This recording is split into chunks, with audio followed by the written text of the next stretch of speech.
IBN 7 बना तीसरा सबसे ज्यादा देखा जाने वाला हिंदी न्यूज चैनल।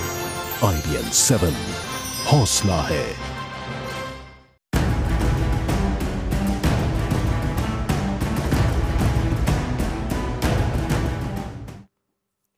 आप पर चंदा ग्रहण। नमस्कार, मैं हूं नवजोत और यही है हमारा आज का मुद्दा। आम आदमी पार्टी पर एनजीओ आवाम का हमला दूसरे दिन भी जारी रहा। आवाम ने आज बाकायदा चेक दिया और ये साबित करने की कोशिश की है कि आम आदमी पार्टी चंदे के नाम पर काले धन को सफेद करती है। आवाम ने 2 चेक दिखाकर दावा किया कि उसने चंदे का लालच देकर स्टिंग किया था। झुग्गी से चलने वाली 4 बेनामी कंपनियों का रिश्ता आम आदमी पार्टी से है। ये कंपनियां कमीशन पर काला धन सफेद करने का काम करती हैं, जबकि आम आदमी पार्टी ने सफाई में एक बार फिर से जांच की बात दोहराई है। Gold Mine Buildcon Private limited, gold Mine Buildcon Private limited.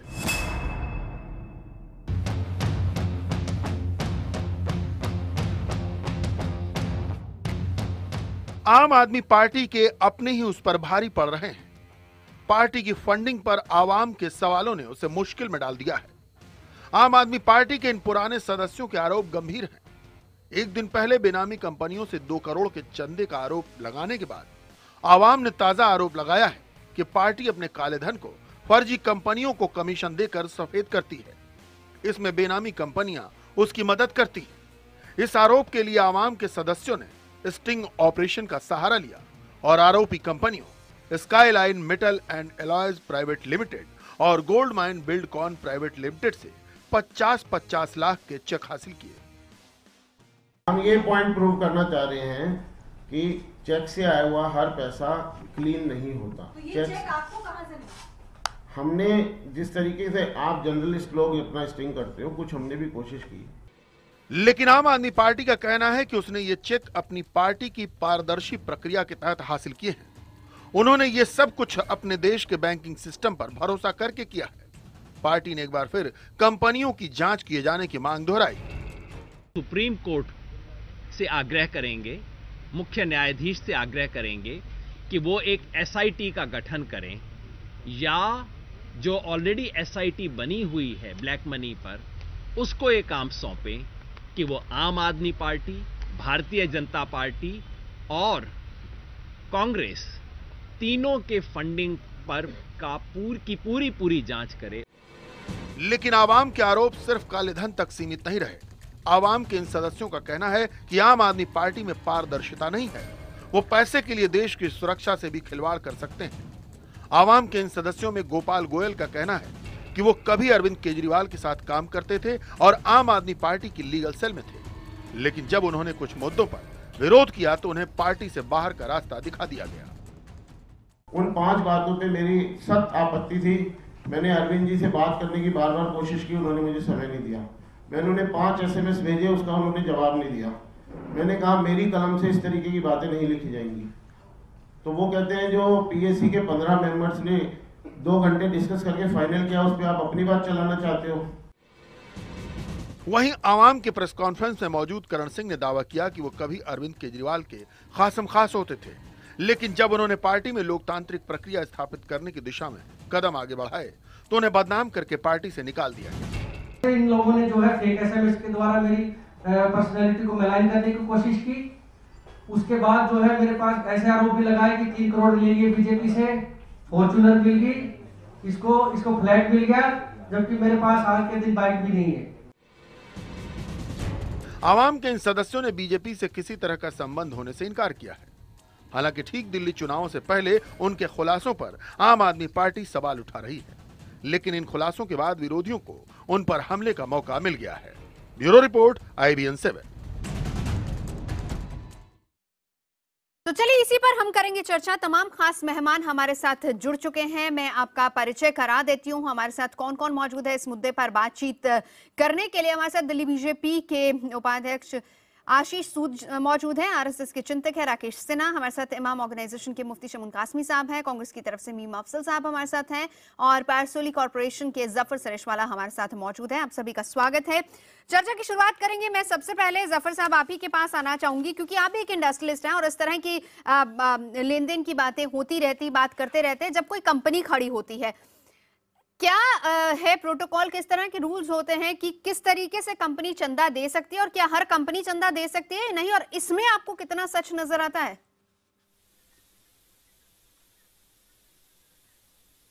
देखिए, एक कंपनी यानी जो सामने बातें आई हैं उसमें ये एक ऐसी कंपनी है कि जिसकी एग्जिस्टेंस हुई है और सीधा उसने चेक दिया है, और कंपनी 50 लाख का चंदा वही कंपनी दे सकती है कि जिसके पास 50 करोड़ हो।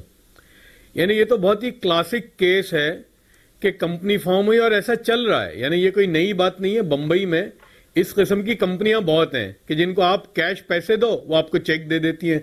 तो मुझे बड़ा ताज्जुब इनकी बातों से ये हो रहा है कि साहब 50 लाख रुपए का चेक आपको कोई दे रहा है और आप कह रहे हो एसआईटी का गठन करो। ये तो आपको ही चेक कर लेना चाहिए कि ये कंपनी कौन है, उसका नेटवर्थ कितना है, क्या वो कंपनी देने के काबिल है या नहीं है। तो ये बातें मानने में आने वाली बिल्कुल नहीं है। और यानी ये तो चलता है 5% 7% के कमीशन पे बहुत जोरों से ये काम चल रहा है, यानी ये कोई नई बात नहीं है। और जो लोग खास तौर से और लोग तो करते हैं, लेकिन केजरीवाल साहब जो हैं वो अपने आप को होलियर देन धाव बता रहे हैं। वो बता रहे हैं, क्लीनलीनेस की बात कर रहे हैं। वो सबसे पहले जो जुड़े थे, यानी जिसकी वजह से वो आज सुर्खी पे आए हैं, वो करप्शन को खत्म करने के मामले में आए थे। और उनकी जो टीम है वो पूरी इसी पर गठन हुई थी, यही इनकी पहचान थी। तो केजरीवाल साहब से इस बात की तवक्को नहीं की जा सकती। यानी अगर केजरीवाल साहब कांग्रेस और बीजेपी से कंपेयर करें वो अलग बात है। सवाल उठते हैं क्योंकि आप ईमानदारी का चोला पहनकर, हालांकि इसमें कितनी सच्चाई कितनी नहीं, जफर आपके पास आऊंगी मैं, कितनी सच्चाई है कितनी नहीं जांच के बाद पता चलेगा। लेकिन अगर इसमें कुछ ना कुछ सच है तो जाहिर सी बात है कि सवाल आम आदमी पार्टी पर जरूर उठेंगे, और वो इसलिए उठेंगे क्योंकि शुरू से अपने दामन को पाक साफ बताते आए हैं। हमारे साथ मुफ्ती शमून कासमी साहब है, जो किसी समय जुड़े रहे आम आदमी पार्टी के साथ। जिस वक्त चंदा आता है किस तरीके से आता है, हालांकि एक वक्त प्रेस कॉन्फ्रेंस करके योगेंद्र यादव ने यह बात कही थी कि 9,99,999 से ज्यादा अगर कहीं चंदा आता है तो उसकी पूरी तरीके से जांच करवाई जाएगी। तो क्या हम इसको एक लापरवाही कहें कि जांच नहीं करवाई गई? हाँ बिल्कुल नवजोत, जो अभी जफर भाई कह रहे थे उन्होंने बहुत अच्छी मिसाल दी। मैं इसी को आगे बढ़ाना चाहता हूँ कि जिस वक्त ये अरविंद अपने आप को जिस तरह से इसने ट्रांसपेरेंसी का मास्टर घोषित करने की कोशिश की, तो पहली जब मीटिंग हमारी रालेगंज के अंदर हुई थी, मैं फिर दोहरा रहा हूं, मैंने यही सवाल किया था इससे कि भाई ये बताओ कि ये पैसा जो इंडिया अगेंस्ट करप्शन का अगर अकाउंट नहीं है तो तुम्हारे पीसीआरएफ में क्यों जा रहा है। और उसके बाद ये अन्ना के पास 2 करोड़ का चेक लेके पहुंचे, 1-1 करोड़ का। ये पूरी दुनिया जानती है, आप सब तमाम टेलीविजनों पे वो बहस हुई थी। वो 2 करोड़ का चेक लेके गए। उसके बाद हमने जब वो इंडिया अगेंस्ट करप्शन को इनसे लेने की कोशिश की तो वो इंडिया अगेंस्ट करप्शन तो हमें वापस कर दिया, मगर उसका जो अमाउंट था वो वापस नहीं किया। किरण जी उसके लिए, किरण जी और अन्य जो लोग जुड़े थे हमारे साथ में, जो फिर हमने उसे जनरल वीके सिंह भी साथ आए थे, आपने लिया था। हाँ, तो वो 2 करोड़ के चेक लेके पहुंचे थे। तो किरण जी ने और हमने ये कहा था कि भाई वो 2 करोड़ जो अन्ना के पास लेके गए हो वो इंडिया अगेंस्ट करप्शन का है, उसे तो वापस करो। तो आज मैं फिर ये कहना चाह रहा हूं कि जिस तरह से अरविंद केजरीवाल ने अपने आप को पारदर्शी होने का ढोंग रचा है, और ये उसकी नाकामी की बात है कि उसके साथ में एक एक करके सब छूटते चले गए। आज उस कोर कमेटी के 22 लोगों में से कितने उसके साथ हैं, और सारे के सारे अन्ना से लेकर के और मुझ तक। और जिस तरह से उसने लोगों को आरोपित करने का और उनके ऊपर इल्जाम लगाने का, उसने अपने आप को ईमानदार साबित करने का जो उसने ठेका लिया था, आज मैं पूरी दुनिया के सामने और खास तौर से दिल्ली के लोगों को बताना चाहता हूं कि ये बेईमान है, ये ईमानदार नहीं है। इसने तमाम ईमानदारों को कलंकित करने का काम किया, इसने अन्ना के फेस को हटाने का काम किया। और आज जिस तरह से ये अपने आप को सत्ता का लालच जो इसके अंदर पैदा हुआ है, इसके अंदर कहीं से कहीं तक कोई ईमानदारी नहीं है। और मैं फिर एक बात दोहराना चाहता हूं कि अरविंद केजरीवाल, ये योगेंद्र यादव जी जो बोल रहे हैं, जो कह रहे हैं कि अभी उन्होंने कहा कि 9,09,99 रुपए से ज्यादा अगर पैसा होगा तो हम उसकी जांच करेंगे, तो जांच नहीं, मैं तो ये कहना चाहता हूं कि नैतिकता के तौर से इन्हें आकर के ये साबित करना चाहिए कि तुमने हम सबको ठगा है, हम सब आज शर्मिंदा है इस बात के लिए। कह रहे हैं कि जांच करा लो आशीष सूद जी। नहीं, जांच कह के करा लो। ये तो ये जिस तरह से चंदा आया है उसमें जांच क्या, ये तो बिल्कुल साफ हो गया। अब तो जनता को जांच करनी चाहिए, और जनता को स्वयं मैं समझता हूं कि अगर ईमानदारी जरा सी भी कहीं बची है तो आज ही अरविंद को यह कहना चाहिए कि अपने आप को उससे संन्यास लेना चाहिए। ये नैतिकता की बात है, मगर नैतिकता उसके पास है नहीं। जांच में अगर वो कहीं गलत पाए जाते हैं तो फिर वो इस्तीफा दे देंगे, वो हट जाएंगे। मेरे साथ आशीष सूद जी भी मौजूद हैं। आशीष जी, मैं आपसे जानना चाहूंगी, आम आदमी पार्टी के तर्क वही है, कल भी वही जवाब दिया गया था, इसका आज भी वही जवाब दिए जा रहे हैं वो कि हम तैयार हैं जांच के लिए, हम बिल्कुल पाक साफ हैं। हमने तो एक नॉर्म्स वहां पर रखे हैं कि अगर हम अपनी तरफ से ट्रस्टीज के नाम नहीं डालते वेबसाइट पर तो आपको पता कैसे चलता, वो तो ये कह रहे हैं। देखिए, एक बड़ी मजाक की सी स्थिति उत्पन्न हो गई है। जो कोई उनके बारे में बोलता है वो ये कह देते हैं ये हमारे राजनीतिक विरोधी हैं, नंबर 1। नंबर 2, कंपनीज एक्ट के मुताबिक जो एक कंपनी एक डिस्टिंक्ट एंटिटी है, मगर फॉर एग्जांपल जो गोल्ड माइन बिल्डकॉन लिमिटेड एक कंपनी बनी, वो एक डिस्टिंक्ट आइडेंटिटी और उस कंपनी ने चंदा दिया, तो गोल्ड माइन बिल्डकॉन खुद चल के तो चंदा देने आएगी नहीं। एक बार को मैंने माना कि आप कंपनी के खातों की जांच नहीं कर सकते, मगर वो व्यक्ति कौन था जो कंपनी के बिहाफ पर 50 लाख का चेक लेकर आया। यहां तमाम ऐसे लोग बैठे होंगे जो सार्वजनिक जीवन में काम करते हैं। दानदाता को तो सिर पर बिठाया जाता है। 1 लाख रुपए का भी कोई चंदा देने किसी सामाजिक राजनीतिक संस्था को आता है तो उसको बिठाकर लोग पूछते हैं, उसको चाय पिलाते हैं। कंपनी के आपने खाते नहीं देखे तो हजूर आला ये तो बताइए वो कौन था जो कंपनी के बिहाफ पर 2 करोड़ आपके पास लेकर आया और आपने उस आदमी के क्रेडेंशियल जांचने की कोशिश नहीं की। ये किस कंपनी से आया है, ये आईएसआई का एजेंट तो नहीं है, ये हमसे कोई बाद में नाजायज फायदा तो लेना नहीं चाहेगा।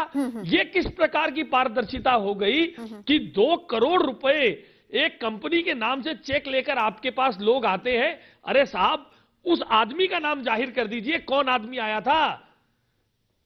बिल्कुल। मीम अफजल जो साहब, इनके बारे में प्रश्न, जी आशीष सूजी, मीम अफजल जो इनके बारे में, सॉरी आपको इतना और जी आशीष और जी, दूसरा बात खत्म जहां कर तक लीजिए आप बार बार इनकी, हाँ, जहां तक आप इनकी बात कह रहे हैं, ये कह रहे हैं कि हमारी जांच करा लीजिए, इनकी किसी भी स्टेटमेंट को आप पढ़ लीजिए और सुन लीजिए। बार बार ये कह रहे हैं हम सुप्रीम कोर्ट को लिखेंगे, तीनों कंपनियों के, तीनों राजनीतिक दलों की जांच करा लें। हम तो चाहते ही है सार्वजनिक जीवन में पारदर्शिता होनी चाहिए, शुचिता होनी चाहिए, पब्लिक स्पेंडिंग में, पॉलिटिकल स्पेंडिंग में ट्रांसपेरेंसी होनी चाहिए। But at no point of time Aam Aadmi Party has opened itself for any kind of checking or any kind of जांच। ये बिल्कुल झूठ कह रहे हैं। एक भी स्टेटमेंट इन्होंने ऐसा नहीं दिया है जिसमें इन्होंने कहा हो आओ हमारी जांच कर लो। नहीं, वो कह रहे हैं, बार-बार उन्होंने ये बात कही है। वो तो ये कह रहे हैं कि कांग्रेस और बीजेपी अपनी डिटेल्स नहीं डालती। 3 राजनीतिक दलों की, अरे भाई 3 राजनीतिक दलों की जांच क्यों करा लो। आज तो तुम्हारे 4 फर्जी कंपनियों से पैसे पकड़े गए हैं, तुम अपने खाते क्यों नहीं दिखाते। कल कई चैनलों पर उनकी वेबसाइट दिखाई जा रही थी, जिसपे ये कहा जा रहा था जब उनके एक्सपेंडिचर और इनकम के पेज पे जाते हैं तो पेज डज नॉट फाउंड कहती है उनकी वेबसाइट। तो व्हाट इज दिस ट्रांसपेरेंसी। जी मीम अफजल साहब, उनका ये कहना है कि अगर हम डालते ही नहीं डिटेल्स तो आपको पता कैसे चलती। यही डिटेल्स कांग्रेस और बीजेपी वाले क्यों नहीं डालते हैं। मेरा ख्याल उनसे भूल हो गई, इसलिए उन्होंने डाल दिया। और जो कुछ भी उन्होंने काम किया है ये, इसमें कोई शक ही नहीं है कि ये पैसा सही पैसा नहीं है। जैसा कि अभी इससे पहले हमारे भाई सुरेश वाला साहब कह रहे थे कि 50 करोड़ रुपया चाहिए। मैं और इसमें इजाफा कर दूं, 50 लाख रुपए चंदा देने के लिए तकरीबन 75 करोड़ का प्रॉफिट होना चाहिए, तब उसका 7.5% दिया जा सकता है। प्रॉफिट होने के बाद इसका इनकम टैक्स अदा कर दिया गया हो। तो ये एक रूल है। ये रूल है। इस लिहाज से अगर आप 2 करोड़ का हिसाब लगाएं तो कितना पैसा इन 4 कंपनियों के पास होना चाहिए। कई चैनल्स वाले इस पते पर पहुंच भी गए, हम लोग खुद पहुंचे वहां, आप भी गए, तो वहां पर कुछ मिला नहीं। इससे साफ जाहिर होता है कि ये 2 नंबर का पैसा है, गलत तरीके से आया है। दूसरी अहम बात यह कि अभी आपने इन्हीं के एक नेता का बयान बताया, और ये बात मैं कल भी बोली मैंने कि उन्होंने कहा था कि 10 लाख से जो भी ऊपर की एंट्री आएगी या 10 लाख की एंट्री होगी, 9,99,999 से ऊपर, तो हम उसकी जांच करेंगे और उसका असेसमेंट करेंगे। मैं ये बात मानने के लिए तैयार नहीं हूँ कि जो पार्टी 1 रुपया 2 रुपया 10 रुपये 20 रुपये चंदे से अपने आप को शुरू करती है, अगर अचानक उसके पास एक रात में 50-50 लाख के 4 चेक आ जाएं, तो क्या उसके तमाम नेता जो वैसे ही पैसे के मामले में अपने आप को बहुत ही ज़्यादा सेंसिटिव दिखाते हैं, और पहले भी सवाल उठे हैं, लेकिन उन्होंने कहा नहीं, हमने बहुत सही ढंग से हम ले रहे हैं, हम दे रहे हैं। तो उन्होंने क्या इसको चेक नहीं किया होगा? और अप्रैल से लेकर के अब तक सरकार क्या सो रही थी? इन्होंने भी यही मौका क्यों चुना इसको लीक आउट करने का? आप कहते हैं कि एनजीओ ने किया, हमें तो पता ही नहीं था। अगर पता नहीं था तो सरकार की जिम्मेदारी है, क्यों नहीं पता था उसको? वो बार बार कह रहे हैं कि हमको क्लियरेंस दिया है। मैं कहीं भी आप पार्टी को किसी भी तरह से कोई नंबर नहीं दे रहा हूँ। हाँ। लेकिन मैं ये भी इसका ये पहलू भी देखना जरूरी है कि आज ये कह रहे हैं कि वो कहते हैं आप इंक्वायरी कर लो। ठीक है, इंक्वायरी क्या करना है? इसमें तो बिल्कुल खुला हुआ है, किसी भी साधारण आदमी से भी कहोगे तो कहेगा पैसा गलत है ये। जहां तक एक्शन की बात है, हाँ। सरकार एक्शन क्यों नहीं लेती? उन 4 लोगों के खिलाफ, हाँ। कम से कम उन 4 कंपनियों के खिलाफ जो भी उसका डायरेक्टर मिलता है उसको किसी को तो पकड़ो, अरेस्ट करो, अभी पता लग जाएगा कहां से आया पैसा। जी, एक बात तो सबसे पहले यहां पर यह जान लेनी चाहिए, जिसपे अभी मीम अफजल साहब ने भी कहा, थोड़ा मैं फैक्ट्स को क्लियर करना चाहता हूं। बार बार आम आदमी पार्टी भी ये कहती है कि भारत सरकार ने कुछ दिन पहले सुप्रीम कोर्ट में हलफनामा देख के ये कहा आम आदमी पार्टी के सारे खाते ठीक हैं। तो यहां पर ये जानना महत्वपूर्ण है कि कुछ लोगों ने आम आदमी की फॉरेन फंडिंग के ऊपर ऑब्जेक्शंस किए थे। सुप्रीम कोर्ट ने सरकार से उन फंडिंग्स के सोर्सेज और बाकी इंफॉर्मेशंस मांगी थी। सरकार ने ये जानकारी सुप्रीम कोर्ट को दी कि उस संदर्भ में, जिस संदर्भ में सुप्रीम कोर्ट ने जानकारी मांगी, सरकार ने एफिडेविट पर यह कहा कि वो फॉरेन से आई हुई बातें सब चीज ठीक थी। कहीं पर भी उनके खातों की, उनकी इनकम और एक्सपेंडिचर की जांच करके भारत सरकार ने कोई हलफनामा नहीं दिया है। This fact should be always kept in mind. Meme Afzal साहब का सीधा ये कहना है, और ये आरोप आप पर भी लग रहा है आशीष जी, कि आवाम जो है जिसने खुलासा किया है वो बीजेपी की प्रॉक्सी है। तो आप लोग ने अभी तक जांच क्यों नहीं करवाई? आप करवा लेते जांच, आपकी तो नॉलेज में होना चाहिए था ये सब। देखिए ऐसा है कि बहुत सारी चीजें सरकार के निजाम में, जब चीजें किसी ना किसी रूप में सामने आती हैं तो बातें सामने आई हैं। अब जब आई हैं, भारतीय जनता पार्टी का प्रवक्ता होते हुए मैं केंद्र सरकार को क्या करना चाहिए ये तो नहीं कह सकता, परंतु आपको एक बात आश्वस्त करता हूं, ये मोदी की सरकार है, कानून इसमें ड्यू एक्शन अवश्य लेगा। मीम अफजल साहब कुछ कहना चाहेंगे? मैं ये कह रहा था, ये बात सही है कि कुछ चीजों में जांच में देर लगती है, लेकिन इस वक्त ये पैसा इलेक्शन में इस्तेमाल हो रहा है और इलेक्शन चल रहा है। ये बहुत ही स्पेशल केस है। इसमें सरकार को इमीडिएट सबसे पहले उन कंपनियों के खिलाफ एफआईआर करना चाहिए, सरकार करे या इनकी पार्टी करे, जो भी है। बहरहाल अगर इन्होंने एक चीज मानी है तो उसके खिलाफ कार्रवाई, लेकिन ये नहीं करना चाहते हैं। अब आप पूछें क्यों नहीं करना चाहते हैं? जी। कल मैं एक बहस में इन्हीं की एक नेता के साथ बहस कर रहा था, तो मैंने उनसे कहा कि अगर आपको लगता है कि इन्होंने 2 करोड़ रुपया इस तरह से गलत, और जो लगता नहीं बल्कि 100% मैं समझता हूँ गलत पैसा है और उस पर कार्रवाई होनी ही है आगे, और उसका खमियाजा आप पार्टी को भुगतना ही पड़ेगा। उन्होंने दिल्ली वालों को चीट किया है, लेकिन आप अरेस्ट क्यों नहीं कर सकते? अब वो समझे कि मैं कह रहा हूँ केजरीवाल को क्यों नहीं अरेस्ट करते, तो उन्होंने कहा केजरीवाल को अरेस्ट करके क्या हम उनको हीरो बना दें? इसका मतलब यह है कि आपके नजदीक करप्शन कोई इंपॉर्टेंट चीज नहीं है। 8 महीने जो आपकी नेग्लिजेंस है वो कोई इंपॉर्टेंट नहीं है। आपके लिए सिर्फ चुनाव और उसका रिजल्ट ज्यादा इंपॉर्टेंट है। अगर केजरीवाल को अरेस्ट करने से आप चुनाव हार रहे हो तो आप नहीं करोगे, अगर आप जीत रहे हो तो शायद कर दोगे। मीम साहब, नेशनल हेराल्ड से लेकर केजरीवाल तक सब हमारे लिए बहुत महत्वपूर्ण है, सब पर ड्यू एक्शन लिया जाएगा, आप चिंता ना करें, कानून अपना काम करेगा। कब मना किया? ठीक है, अरेस्ट कीजिए, मैं तो कहता हूँ। हाँ, करेगा साहब, करेगा, कल ही शुरू करेगा, जो भी होगा तुरंत होगा। राकेश सिन्हा जी हमारे साथ मौजूद है। राकेश जी, इस पूरे मामले को आप किस तरीके से देखते हैं? पहले तो आम आदमी पार्टी का ये कहना 9,99,999 से ज्यादा चंदा आएगा तो हम जांच करके ही उसको, जांच परख के ही वो लिया जाएगा। उसके बाद इतनी बड़ी ट्रांजैक्शन हो जाती, फिर वो कहते हैं आप हमारी जांच करवा लीजिए, फिर वो कहते हैं कि हम ही ने तो उसको वेबसाइट पे डाला, हम नहीं डालते तो आपको पता कैसे चलता?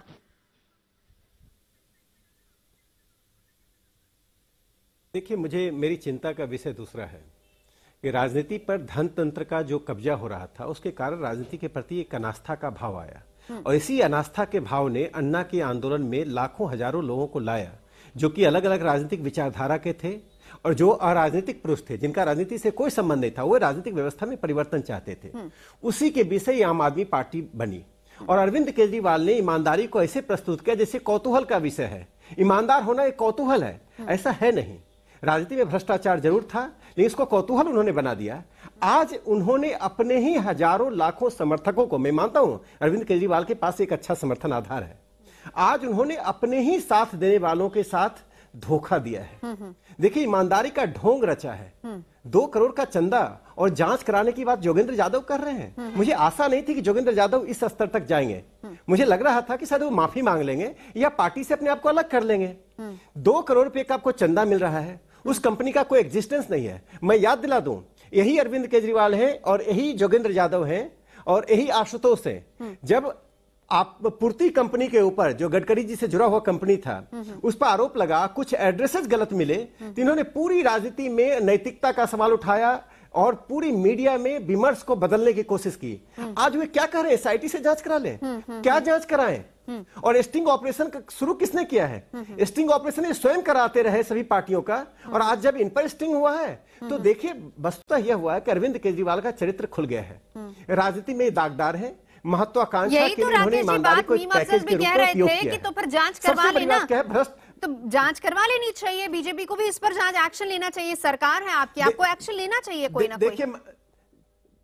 देखिए नहीं, मीम अफजल साहब एक बहुत सुलझे हुए राजनीतिज्ञ हैं, बड़ी परिपक्व नेता है, लेकिन ऐसी बात क्यों कर रहे हैं मुझे आश्चर्य लग रहा है। ये चुनाव का वक्त है। इस चुनाव के वक्त में जब चुनाव की प्रक्रिया चल रही है, उसमें किसी भी नेता को, किसी भी कार्यकर्ता को गिरफ्तार करना कोई आसान चीज नहीं होता है। इसमें आपके पास समय नहीं होता इसकी बात को एक्सप्लेन करने का। मुझे लगता है कि जांच की प्रक्रिया सरकार अपने ढंग से करती है। अभी तो समय यह है कि जनता के सामने उस बात को रखना, और हर राजनीतिक दल ऐसा करता है। देखिए, मुझे लगता है कि ईमानदारी को आप पैकेज के रूप में मत उपयोग कीजिए। यदि आप चंदा लेते हैं तो बोलिए मैं चंदा ले रहा हूं, मुझे मालूम नहीं था, मुझसे गलती हो गई। लेकिन उस गलती को ढकने के लिए वो और गलतियां कर रहे हैं। ये जो साबित करता है कि योगेंद्र यादव, अरविंद केजरीवाल जो वगैरह नेता हैं, इन पर एनजीओ बनाकर एनजीओ की राजनीति करने का, धन उगाड़ने का ये आज से नहीं कर रहे हैं, पहले से कर रहे हैं। आज इनसे चूक हो गई है, यह इनकी चूक है। मुझे लगता है कि ऐसी गलतियां लगातार करते रहे और इस चूक के कारण भारत की जनता इन्हें सजा देगी। ये चुनाव में इनको कितना परिणाम आता है ये महत्वपूर्ण नहीं है। महत्वपूर्ण यह है कि ईमानदारी का ढोंग रचकर इन्होंने अपने ही समर्थकों को, जो लोग राजनीति में आस्था रखते थे, उनको धोखा दिया। जो राजनीति में जुड़े थे, इनसे कोई एक नई आशा लेकर, एक नए सपने को लेकर। राकेश भाई, आपकी तमाम बातों से इत्तेफाक करते हुए मैं सिर्फ ये कहना चाहता हूं कि आपके नज़दीक और आपकी पार्टी के नज़दीक और आपकी सोच के नज़दीक बुराई ज़्यादा अहम है या बुराई का फ़ायदा उठाना या नुकसान उठाना ज़्यादा अहम है? मेरे नज़दीक बुराई ज़्यादा अहम है। उसको रोकने का काम आपकी सरकार को करना है। जहाँ तक आपने कहा कि इलेक्शन का वक्त है, जाहिर है अगर किसी नेता या वर्कर को इसमें कोई एक्शन लिया जाएगा तो उसके नताइज बिल्कुल डिफरेंट हो सकते हैं। मैं ये नहीं कह रहा हूँ कि आप इन नेताओं को अरेस्ट करें। आपको कम से कम ये तो आप कर ही सकते हैं कि जिन लोगों ने चंदा दिया है उनमें से इन कंपनियों का कोई ना कोई डायरेक्टर आपके कब्जे में आ सकता है। मैं चाहूँ तो पुलिस 2 घंटे के अंदर ये काम कर सकती है। उनको अरेस्ट करते ही ये दूध का दूध, पानी का पानी बिल्कुल सामने आ जाएगा और ये प्रमाणित हो जाएगा कि आप या मैं जो इल्ज़ाम लगा रहे हैं वो ठीक है। दूसरी अहम बात यह है कि ये पैसा जो काला धन है, इसके ऊपर तो आपने सौगंध खाई है। आपने कहा हमको काला धन लाना है, बाहर से भी लाना है, देश का भी निकालना है। तो इस काले धन का अगर आप आज हिसाब मांग लेंगे तो मैं समझता हूं जनता में इसका अच्छा असर जाएगा, खराब नहीं जाएगा। और आप जो मुकाबला कर रहे हैं और आप जिस तरह से आप पार्टी के खिलाफ, मैं एक छोटी सी टिप्पणी करना चाहूंगा। राकेश जी, मैं आऊंगी आपके पास।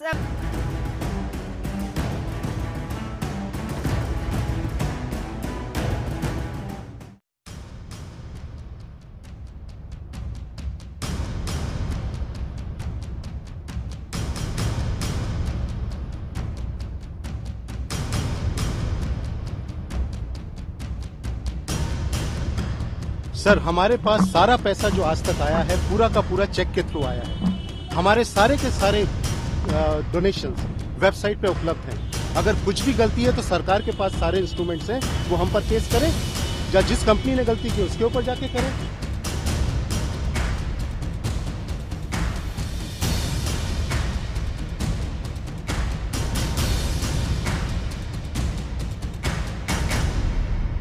चुनाव के दौरान ये 5 अप्रैल की बात है। आपको याद होगा 10 अप्रैल को पहला राउंड चुनाव का था।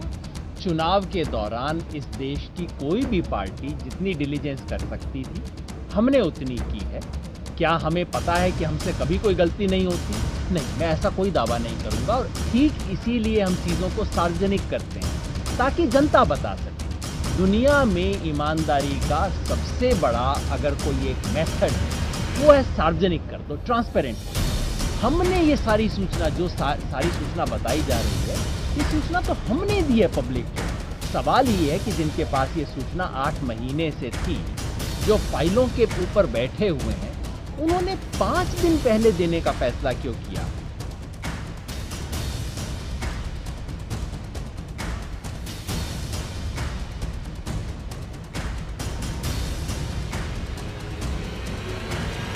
हम कह रहे हैं कि भाई आप हमारे फंड की जांच कर लीजिए, आपके पास पूरी सुरक्षा है। जब उन्होंने हमारी बात नहीं मानी तो हमने कहा कि हम सुप्रीम कोर्ट जाएंगे, सुप्रीम कोर्ट से हम ये रिक्वेस्ट करेंगे, सम्मानित सुप्रीम कोर्ट को रिक्वेस्ट करेंगे कि भाई आप एक SIT बना दो और ये जो बीजेपी, आम आदमी पार्टी और कांग्रेस तीनों के फंड्स की जांच हो जाए। जिसके भी फंड में किसी भी तरीके की दिक्कत पैदा हो, उसकी मान्यता राष्ट्रीय पार्टी के तौर पर, या जो भी पार्टी है उसके तौर पर उसकी मान्यता रद्द कर दीजिए। हम तो इस हद तक जाने के लिए तैयार हैं।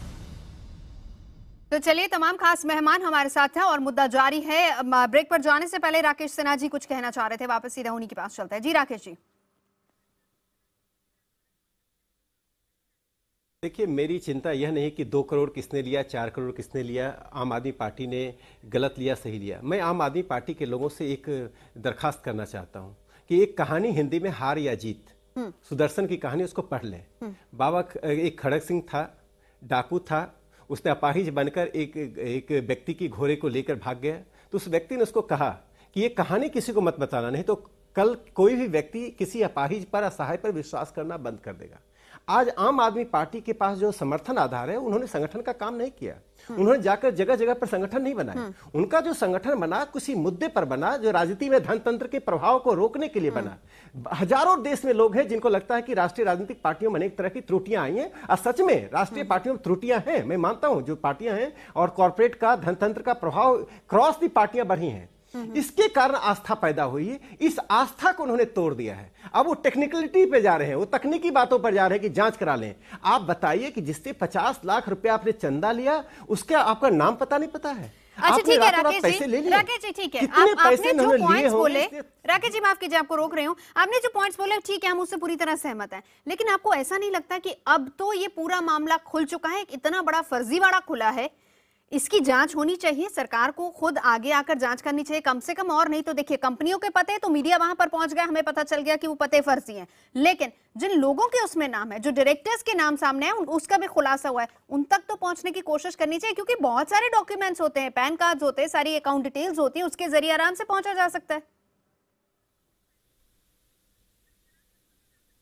देखिए, निश्चित रूप से जांच होनी चाहिए। इसमें जो कोई भी दोषी हो, चाहे वो राजनीतिक पार्टी के लोग हों, एनजीओ के लोग हैं, उनको सजा मिलनी चाहिए। जीत और हार अपनी छोटी चीज है चुनाव में। यह सामाजिक जीवन में, राजनीतिक जीवन में सुचिता बहुत बड़ा सवाल इस देश के सामने है। इस देश में लाखों करोड़ों लोग हैं जो मतदान देते हैं, लेकिन उनमें असंतुष्टि रहती है राजनीतिक पार्टियों के लिए। मैं ये मानता हूं कि राजनीतिक पार्टियों को आरटीआई के अंदर लाना चाहिए। यदि आप ईमानदारी का पैसा ले रहे हैं, कार्यकर्ताओं के पैसे पे जी रहे हैं, तो आपको आरटीआई के अंदर आना चाहिए। कॉर्पोरेट के पैसे से यदि राजनीति चलेगी तो चाहे कोई भी राजनीतिक दल हो, इस देश में विश्वास, आस्था और राजनीति के प्रति जो सम्मान का भाव 50-60 के दशक में था, उसे आप नहीं ला सकते हैं। आप सहमत हैं मीम अफजल साहब? होनी चाहिए, सभी राजनीतिक पार्टियां आरटीआई के दायरे में आनी चाहिए। यही बात आम आदमी पार्टी भी कह रही कि हमने तो सारी डिटेल सार्वजनिक की है, बीजेपी कांग्रेस वाले करके दिखाए। हम सब उन बातों के लिए तैयार हों जिस पर तमाम पार्टियों की सहमति है, नंबर 1। दूसरी अहम बात मैं ये कहना चाहूंगा कि अभी आपने 2 क्लिपिंग्स दिखाई, एक यादव जी की दिखाई और दूसरी आपने आशुतोष की दिखाई। एक ने कहा कि क्या हम इंसान हैं, गलती नहीं हो सकती हमसे, गोया गलती मान ली। दूसरे ने कहा कि एसआईटी बना दे, हम सुप्रीम कोर्ट जा रहे हैं कि इनकी भी जांच करा लो, हमारी भी करा लो। ये बिल्कुल ऐसी बात होती है जब कैसे हमारे कल एक जर्नलिस्ट दोस्त ने कहा था और बड़ा सही कहा था, मैं उसको ही दोहरा रहा हूँ कि अगर आप अदालत में जाएं और आपने चोरी की हो तो आप जज से कहें कि साहब कल के दिन में 19 चोरियां ऐसी और हुई हैं, हाँ। आप उन सबको पकड़ के लाइए, तब मेरे खिलाफ आप कोई काम कीजिए। उसका ये तर्क तो दिया नहीं। क्या मेरा ख्याल है कोई अदालत या कोई जज इस बात को मान लेगा? अमूमन मैं देखता हूँ जब कभी भी हम लोग एक दूसरे से बहस करते हैं तो ये कहते हैं कि तुम्हारे ज़माने में तो ऐसा होता था। अगर हमारे ज़माने में कोई काम गलत हुआ है तो उसका मतलब ये नहीं है कि आपको वो गलत काम करने का सर्टिफिकेट मिल गया है। ऐसे ही ना आप पार्टी को सर्टिफिकेट मिला है, ना बीजेपी को मिला है, ना कांग्रेस को मिला है। मेरा ख्याल ये कि जो सरकार में होता है उसकी जिम्मेदारी है, जो पार्टी में जिम्मेदार होता है उसकी अपनी जिम्मेदारी है। जब उसकी जिम्मेदारी पर सवाल उठता है तो उसका क्लैरिफिकेशन उसे खुद ही देना चाहिए। मेरा ये मानना है कि आप पार्टी को क्लैरिफाई करना चाहिए कि ये 2 करोड़ रुपया उन्होंने किससे लिया, और अगर उन्होंने गलती हुई है तो वो फौरी तौर पर ये 2 करोड़ रुपया सरकार के फंड में जमा करा दें कि हमारे पास ये गलत आया था, हम इसे जमा करा रहे हैं और हमारे से जो गलती हुई है हम उसकी माफ़ी भी मांगते हैं और जो सज़ा होगी वो भी भुगतने को तैयार हैं। दूसरी तरफ सरकार की जिम्मेदारी ये है कि वो तुरंत इसके खिलाफ कार्रवाई करे। कुछ ना करे तो कम से कम, आप भी बार बार दोहरा रही हैं लेकिन जवाब नहीं आ रहा उधर से। आप भी बार बार कह रही हैं कि आप इंक्वायरी का ऐलान ही कर दीजिए। आप कहिए हम इंक्वायरी करा रहे हैं। मैं कांग्रेस पार्टी की तरफ से कहता हूं कि इसकी तुरंत इंक्वायरी होनी चाहिए। मैं ऑफिशियल स्टेटमेंट दे रहा हूं, आप समझिए इसको।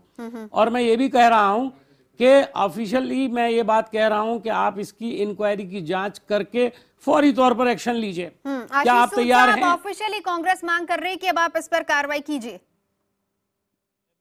से सहमत हूं कि इसकी जल्द से जल्द जांच होनी चाहिए, मगर मैं पार्टी का प्रवक्ता हूं, सरकार का प्रवक्ता नहीं हूं, इसलिए उसके समय के संदर्भ में तो सरकारी विभाग और सरकारी मंत्रालय और जो भी अधिकारी हैं वो कहेंगे। मैं भी मानता हूं दूध का दूध पानी का पानी होना चाहिए, दोषियों के खिलाफ कार्रवाई होनी चाहिए, सामाजिक और राजनीतिक चंदे और उसकी स्पेंडिंग्स में ट्रांसपेरेंसी और शुचिता का मैं भी हिमायती और पक्षधर हूं, मैं भी जांच का पक्षधर हूं, परंतु सरकार को तो सरकार इस पर तुरंत कानूनी कार्रवाई करेगी भी। आप देखते जाइए, जरूर कार्रवाई होगी। जफर सरेशवाला, जब आप पब्लिक डोमेन में होते हैं, क्या ये ट्रांसपेरेंट नहीं होती हैं चीजें, या फिर आराम से इन चीजों को छुपाया जा सकता है? जिस तरीके से इतना बड़ा पैसा छुपाया गया और उसके बाद फर्जी पते हैं, डायरेक्टर्स के बारे में कोई जानकारी नहीं मिल पा रही है।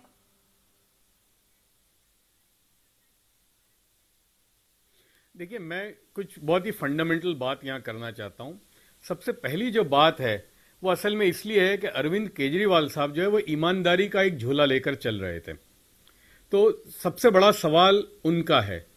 दूसरी बात, इस मुल्क में इस वक्त जितना काला धन है वो सारा काला धन जो है वो चेक से ही होता है।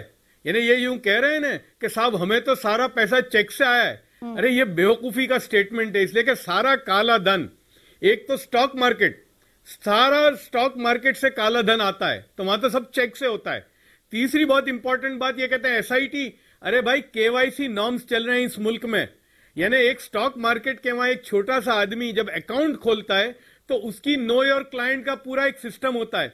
तो आपको जो 50 लाख रुपए दे रहा है आपको पता ही नहीं, और वो भी 50-50 लाख के 4 चेक। तो ये वाहियात बात है कि साहब एसआईटी या सुप्रीम कोर्ट जांच करे, ये तो आपको ही जांच करनी है। और चौथी बात, ये सरकार तक की भी बात नहीं है, ये तो इनकम टैक्स डिपार्टमेंट जो है वो सीओ मोटो इसके ऊपर कार्रवाई करेगी। और इन्होंने बड़ा होशियारी की है, मई में चेक लिए हैं तो इनके पास वक्त है 31 मार्च तक का, लेकिन ये इनकी बदकिस्मती है कि मार्च 31 से पहले इनका घपला खुल गया। तो मैं समझता हूं कि इनकम टैक्स डिपार्टमेंट जो है उसको सबसे पहले एक्ट करना चाहिए। और मैं खास ये बात यहां कहना चाहता हूं कि इस वक्त इस मुल्क में जो काला धन है वो सारा बैंकों के जरिए और चेक के जरिए होता है। एक और तो चीज, ये इतनी कोई लंबी चौड़ी बात नहीं, आजकल कोई कैश लेके घूमता नहीं है, सारा काला धन बैंक से है। एक और चीज जिसका खुलासा यहाँ मुफ्ती शमून कासमी साहब भी कर रहे थे पहले ब्रेक पर जाने से पहले कि ये पहली बार नहीं, ये खुलासा यहाँ पर हुआ है। मुफ्ती साहब, आप ये भी बता रहे थे कि ये पहली बार नहीं, किस तरीके से फंडिंग हुई हो आम आदमी पार्टी को। एक बार मैं आपको बताऊं कि जिस वक्त कांग्रेस के लीडर दिग्विजय सिंह ने भी सवाल उठाया था कि कुछ पैसे ऐसे आए थे कि जिनका अकाउंट नहीं था, हमने उन्हें वापस कर दिया। तो हमने मीटिंग में पूछा भाई वो कौन सा पैसा ऐसा था और फिर वो कहाँ चला गया। तो जब दिग्विजय सिंह जी ने उसका वो सवाल उठाया था तो उस वक्त इन्होंने कहा, अरे भाई कोई ऐसी बात मत कहा करो कि जिससे हमें ये मैसेज आए कि हमसे कहीं गलती हो रही है।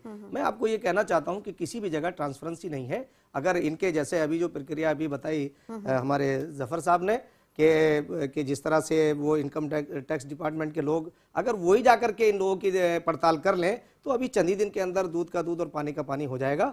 और इनके अंदर ट्रांसपेरेंसी और ईमानदारी कोई चीज नहीं है, सिर्फ क्योंकि लोग करप्शन से दुखी थे पिछले कार्यकाल के अंदर। उस मुद्दे के ऊपर जैसे अभी राकेश सिन्हा जी ने कहा था कि सारा देश इसके ऊपर खड़ा हुआ था कि देश के अंदर व्यवस्था परिवर्तन आनी चाहिए, उसका इन्होंने फायदा उठाया। ना ही ये ट्रांसपेरेंस है, ना ही ये ईमानदार है। ये लोगों को इसमें ये माहिर हैं कि किस तरह से बेवकूफ बनाया जा सकता है, चाहे वो मफलर बांधना पड़े, चाहे इन्हें नंगे पैर चलना पड़े, चाहे चप्पल पहनने पड़े। और आज दिल्ली के लोग इलेक्शन का मौका है तो ये इस तरह की, और ये समझ रहे हैं, उन्हें अभी भी कह रहे हैं, वो अभी योगेंद्र यादव कह रहे थे कि इसका तो हमें फायदा ही हो रहा है। मैं वही बात आपसे जानना चाहूंगी, वो तो कह रहे हैं कि हमने तो इसको अपनी वेबसाइट पे डाला, हमने तो पूरी इसीलिए डाला उन्होंने ताकि ये मीडिया में सुर्खियां बने, और आम आदमी क्योंकि बेचारा नहीं जानता है कि ये कहां से आ रहा है, उन्होंने तीनों का नाम लेना शुरू कर दिया कि साहब वो अभी आशुतोष जी ने बड़ी होशियारी के साथ, ये बहुत होशियार लोग हैं, अहले दानिश ने बहुत सोच के उलझाया है, गैर मुमकिन है कि हालात की गुत्थी सुलझे। ये तो इन्होंने मीडिया में किसी भी तरह से बने रहेंगे, ये लोगों को गुमराह करेंगे, कहीं किसी को पक्का मकान देने की उसकी बात करेंगे कि साहब हम यहाँ झुग्गी झोपड़ियां जो है तुम्हारी इसमें फ्री तुम्हें बिजली देंगे, पानी देंगे, और उसके बाद ये 3-3 महीने का करने के बाद लोगों को, तो आज इलेक्शन का मौका है, दिल्ली की जनता को इसका संज्ञान लेना चाहिए। ये इनकी ईमानदारी के ऊपर इससे बड़ा कोई और सबूत नहीं हो सकता है जो सामने आया है। अगर आज भी दिल्ली के लोग इसका संज्ञान नहीं लेंगे तो मैं समझूंगा कि ये बहुत बड़ी भूल होगी। जी आशीष जी, मैं यहाँ पर एक बात ये कहना चाहता हूं, जो बार बार ये कह रहे हैं ना हमने वेबसाइट पर डाला है, आपने वेबसाइट पे डाल दिया कंपनी का नाम,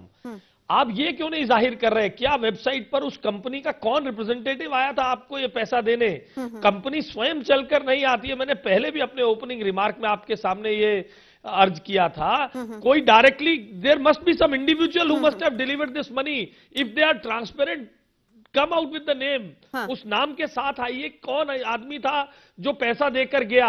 आपने कंपनी का नाम डाल दिया क्योंकि आपको मालूम था वो एग्जिस्ट नहीं करती, ये तो आवाम जैसी किसी संस्था ने ढूंढ कर ला दिया, तो आज उसके बारे में चर्चा हो रही है। आप तो कम से कम बता दीजिए योगेंद्र यादव जी कि वो कौन आदमी थे, 2 करोड़ रुपए जो लेकर आए, आपने उनसे उनको चाय पिलाई थी, नहीं पिलाई थी, उनको धन्यवाद किया था, कोई रसीद दी थी, कौन व्यक्ति था उस कंपनी के बिहाफ पर?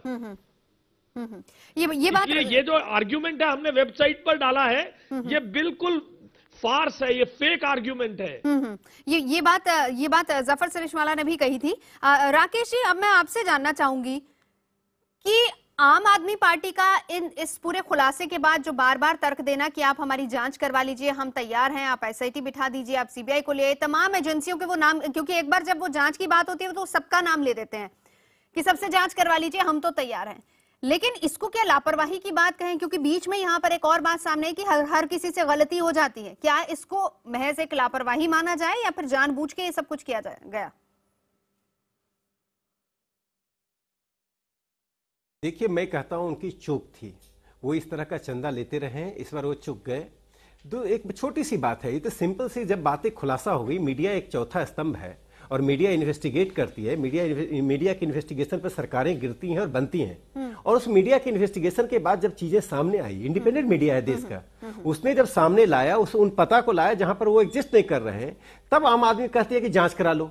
अभी नैतिक आधार पर जिस नैतिकता की ये बात करते रहे हैं, मैं उस नैतिकता को ढूंढ रहा हूं इनके बीच। मैं 2 करोड़ रुपया नहीं ढूंढ रहा हूं, 2 करोड़ की जगह 20 करोड़ रख लें, देश का 20 करोड़ से नुकसान नहीं होगा। जो इन्होंने देश को धोखा दिया, देश की विश्वसनीयता को इन्होंने समाप्त किया, उससे देश को ज्यादा नुकसान हो रहा है। ये बताएं कि उस गलत एड्रेस से जो कंपनियां चल रही थी, उससे उन्होंने 50 लाख, 2 लाख नहीं, 4 लाख नहीं, 50 लाख रुपए चंदे लिए, 4 चेक लिए, काली रात को काला धन इन्होंने लिया। वो क्यों नहीं माने की गलती की? इन्होंने क्यों नहीं नैतिकता के आधार पर इस्तीफा दे रहे हैं? क्यों नहीं अरविंद केजरीवाल आम आदमी पार्टी के कन्वीनर के रूप से इस्तीफा दे रहे हैं? उनके चुनाव पर मैं सवाल नहीं कर रहा हूं, चुनाव लड़े, चुनाव जीते, उनको शुभकामनाएं हैं, लेकिन देश के साथ गद्दारी नहीं करें, ईमानदारी के साथ बेईमानी नहीं करें। उन्होंने ईमानदारी के साथ बेईमानी करना शुरू कर दिया है। ऐसे बेईमानों को देश की जनता माफ नहीं करेगी। मैं तो कह रहा हूं, मेरा व्यक्तिगत मत है कि सभी पॉलिटिकल पार्टी के धन को आरटीआई के अंतर्गत लाना चाहिए। जब तक आप नहीं लाएंगे, कॉर्पोरेट का और धन तंत्र का प्रभाव बढ़ेगा, राजनीति के प्रति लोगों की अनास्था बढ़ेगी, और इसी अनास्था का परिणाम होगा कि गलत लोग ईमानदारी का पैकेज बनाकर राजनीति में आगे बढ़ते जाएंगे। आशीष जी, सहमत हैं आप राकेश जी की बात से? मैं राकेश जी की बात से पूर्णतः सहमत हूं कि इस सारे कृत्य से आंदोलन में जिन लोगों ने विश्वास करके भ्रष्टाचार के खिलाफ लड़ाई लड़ी थी, उन सबका विश्वास टूटता है। इसलिए ऐसे ड्रास्टिक कदम उठाने चाहिए जिससे विश्वसनीयता बने। यहां मुझे एक टिप्पणी और करनी है। राकेश जी ने थोड़ी देर पहले पूर्ति ग्रुप के संदर्भ में जो एक विषय निकाला था, आपको याद होगा यही अरविंद केजरीवाल ने झूठे आरोप तत्कालीन राष्ट्रीय अध्यक्ष के खिलाफ लगाए, पूर्ति ग्रुप के खातों के बारे में लगाए। उस समय महाराष्ट्र में और देश में दोनों जगह कांग्रेस की सरकार थी, एक भी मुकदमा गडकरी साहब के खिलाफ, एक भी कार्रवाई इनकम टैक्स विभाग द्वारा गडकरी साहब के खिलाफ नहीं की गई। फिर भी उच्च मापदंड, उच्च ट्रांसपेरेंसी के और ईमानदारी के मापदंडों को रखते हुए उन्होंने भारतीय जनता पार्टी के अध्यक्ष पद को छोड़ा था। आज अरविंद केजरीवाल जो उस समय गडकरी साहब के ऐसे किसी झूठे कागजों को लेकर इन्होंने कॉन्स्टिट्यूशन क्लब में जो प्रेस कॉन्फ्रेंस की थी और उसके बाद गडकरी साहब के डिफेमेशन केस पर माफी मांगकर जेल काटकर जमानत लेकर बाहर आए थे, आज किस हाई मॉरल ग्राउंड पर उन्होंने ये बातें कही थी और आज किस हाई मॉरल ग्राउंड पर वो सभी राजनीतिक दलों की जांच की बात करते हैं? हमारे तो अध्यक्ष के खिलाफ आरोप लगाए, उन्होंने इस्तीफा दिया और उस समय की कांग्रेस सरकार भी कोई नोटिस और मुकदमा नहीं लगा पाए थे। ठीक है मीम अफजल साहब, जब आप ईमानदारी का चोला पहन के हर बार ये बात कहते हैं कि हम काला धन वापस लाएंगे, सभी पार्टियां भ्रष्टाचार से लिप्त हैं, हमारी इकलौती पार्टी ऐसी है जो कि भ्रष्टाचार में बिल्कुल भी लिप्त नहीं है और हम पाक साफ पार्टी हैं, उनके साथ देश जुड़ता है, उनके साथ बहुत सारे लोग अपना स्कूल कॉलेज छोड़ के उनके साथ जुड़ जाते हैं, और जब इस तरह का घोटाला अगर कोई सामने आता है, अगर इसमें सच्चाई है तो एक बहुत बड़ा धक्का भी है। क्या नैतिकता के आधार पर अरविंद केजरीवाल को भी इस्तीफा नहीं देना चाहिए? देखिए, हमारा ये मानना है, पहली बात तो है कि पूरा देश उनके साथ नहीं जुड़ा, सिर्फ शहरों के कुछ लोग थोड़े बहुत मुतासिर हुए थे और पार्लियामेंट का चुनाव हुआ तो उन्हें 400 कैंडिडेट लड़ाए, सबकी जमानतें जब्त हुई थी और लोगों ने उनको नकार दिया था। और जहाँ तक दिल्ली का ताल्लुक है, दिल्ली के लोगों ने पहले धोखा खाया है, आज वो धोखा जो है वो बिल्कुल सबके सामने है, इसलिए दिल्ली के आवाम को अब फैसला करना है। दूसरी मैं अहम बात ये कहना चाहता हूँ कि भारतीय जनता पार्टी अरविंद केजरीवाल और उनकी पार्टी के खिलाफ कोई कार्रवाई नहीं करेगी, ऐसा मुझे लगता है। उसकी वजह ये है कि ये लोग कार्रवाई को जितना अहमियत नहीं दे रहे हैं, इलेक्शन को अहमियत दे रहे हैं और ये समझते हैं कि अगर हमने केजरीवाल के खिलाफ कोई कार्रवाई की, हमने अगर उन्हें अरेस्ट किया या हमने इन कंपनियों के खिलाफ कोई कार्रवाई की तो शायद हमको दिल्ली के गरीब लोग वोट नहीं डालेंगे। कांग्रेस और बीजेपी दोनों पर ही लग चुके हैं कि बी पार्टी है, ये दोनों पर लग चुके हैं कि आम आदमी पार्टी। वो तो खैर देखिए, हमने तो इनका जन्म किया नहीं है, इनका जन्म तो रामलीला ग्राउंड से हुआ, जहाँ आरएसएस भी थी, जहाँ भारतीय जनता पार्टी भी थी, अन्ना हजारे भी थे और ये तमाम लोग थे। फिर आदान प्रदान जो हुआ वो भी इन्हीं की पार्टियों के दरमियान हुआ है। ज्यादातर लोग आप पार्टी के बीजेपी में गए हैं। मैं आज इस बहस को नहीं करना चाहता, चूंकि बहुत सीरियस आपके यहाँ बहस हुई है, अभी तू मैं शुरू हो जाएगी, वो मैं नहीं चाहता हूँ। मैं चाहता हूँ कि निष्पक्ष रूप से कार्रवाई होनी चाहिए और सरकार को तुरंत, बल्कि आज अभी इसी वक्त ऐलान करना चाहिए कि हम कार्रवाई करेंगे सख्त इसके खिलाफ, चूंकि ये 2 करोड़ रुपया नहीं है, ये बहुत बड़ा स्कैंडल हो सकता है और 2 करोड़ रुपया भी कोई छोटी मोटी रकम नहीं होती। जहां एक तरफ लोगों से 2-2 रुपए 4-4 रुपए बेचारे लोगों ने एक आस और उम्मीद के साथ चंदा दिया आप पार्टी को, वहां पर इस किस्म का गंदा चंदा कैसे आया? तो ये तो चंदा नहीं है, धंधा है और इस धंधे को एक्सपोज करने में सबसे बड़ा हाथ होगा सरकार का। वो चाहे तो करे, नहीं चाहेगा तो उसके ऊपर भी उंगली उठेगी। आशीष जी, आप पर उंगली इसलिए भी उठ रही है, मेरा सवाल खत्म करने दीजिए। आप पर उंगली इसलिए भी उठ रही है क्योंकि ये भी आरोप लग रहे हैं कि आवाम जो है वो कहीं ना कहीं आपके साथ जुड़ा हुआ है और मीम अफजल साहब इसी मंच पर बहुत बार ये कह चुके हैं कि हम तैयार हैं, हम ऑफिशियली कहते हैं कि आप जांच करवाइए। हमने भी कहा है हम जांच के। पहले तो मैं मीम अफजल साहब को ये बता दूं कि रामलीला मैदान की उपज नहीं है ये, 2G 3G जीजाजी ये जो सब चीजें चल रही वही थी, आप कहने लगे आम आदमी पार्टी जब हमने आपकी कमी बयान की तो आप हमारी आगे का जवाब, अरे भाई आप वो सब बोलिए, उसके बाद देखिए हम कहाँ बैठे हैं। जो सच्चाई, आप भी वहीं बैठना चाहते हो क्या? सच्चाई है मीम, आप भी वहीं जाना चाहते हैं क्या? 2G 3G और जीजाजी तो सच्चाई है ना। नहीं, मैं आपसे पूछ रहा हूँ, आगे की अगर वो सच्चाई है प्रश्न का उत्तर दे तो देश के आवाम ने क्या किया? आप भी वही काम कर रहे हो, बजाय इसके कि बुराई दूर करो आप दूसरों की बुराई गिनवाने लगते हो। यही तो बात मैं कह रहा था आपसे।